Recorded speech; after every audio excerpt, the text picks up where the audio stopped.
নেত্রকোনা, সিলেট, সুনামগঞ্জ সহ দেশের ৭টি জেলার মানুষ এখন বন্যা কবলিত। আগামী ৩ দিন ভারী বৃষ্টিপাতের পূর্বাভাস দিয়েছে আবহাওয়া অধিদপ্তর। ফলে বিপদসীমার উপরে বয়ে চলা সুরমা, মনু আর খোয়াই নদীর পানির উচ্চতা আরও বাড়তে পারে। অবনতি হতে পারে বন্যা পরিস্থিতিরও।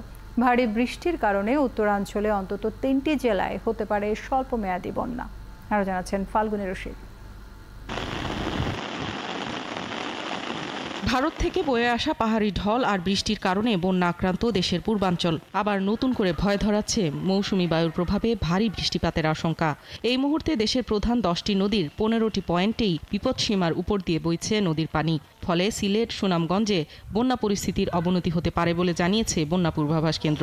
আবার ভারী বৃষ্টিপাত থাকায় বাড়ছে যমুনা ও ব্রহ্মপুত্রের পানিও। ফলে উত্তরবঙ্গের লালমনিরহাট, রংপুর আর কুড়িগ্রামের নিম্নাঞ্চল স্বল্পমেয়াদে বন্যা কবলিত হতে পারে। গত 24 ঘন্টায় উত্তর পূর্বাঞ্চলে সুরমা নদীর পানি সমতল কিছুটা স্থিতিশীল অবস্থায় আসলেও আগামী 24 ঘন্টায় আবারও বৃদ্ধি পাওয়ার সম্ভাবনা রয়েছে। এর ফলে সিলেট, সুনামগঞ্জ জেলার যে কতিপয় নিম্নাঞ্চলের বন্যা পরিস্থিতি বিরাজ করছে, সেটি আগামী 24 থেকে 48 ঘন্টায় কিছুটা অবনতি হওয়ার সম্ভাবনা রয়েছে। উত্তরাঞ্চলে তিস্তা, ধরলা, দুলকুমার ইত্যাদি নদীর পানি বৃদ্ধি পাচ্ছে, এটিও আগামী 24 থেকে 48 ঘন্টায় বৃদ্ধি পেতে পারে।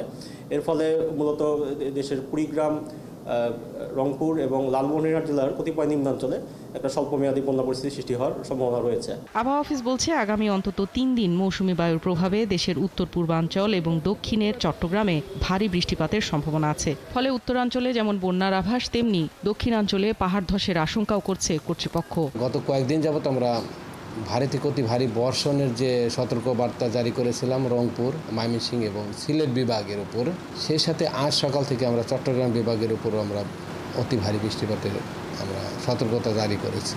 এবং সেই সাথে আমরা চট্টগ্রাম বিভাগ এবং সিলেট বিভাগের কোনো কোনো অঞ্চলে যে পাহাড়ি অঞ্চলগুলো আছে, সেই সব পাহাড়ি অঞ্চলে ভূমিধসের একটি আশঙ্কা আমরা সেই সতর্কবার্তার মধ্যে আমরা জানিয়ে দিয়েছি। আগামী 3 দিন পর বন্যা পরিস্থিতি কিছুটা স্থিতিশীল হয়ে আসলেও চলতি মাসের শেষ ভাগে দেশের উত্তরাঞ্চলে দীর্ঘমেয়াদী বন্যার পূর্বাভাস রয়েছে বলেও জানায় কর্তৃপক্ষ। ফাল্গুনী রশিদ, 71, ঢাকা।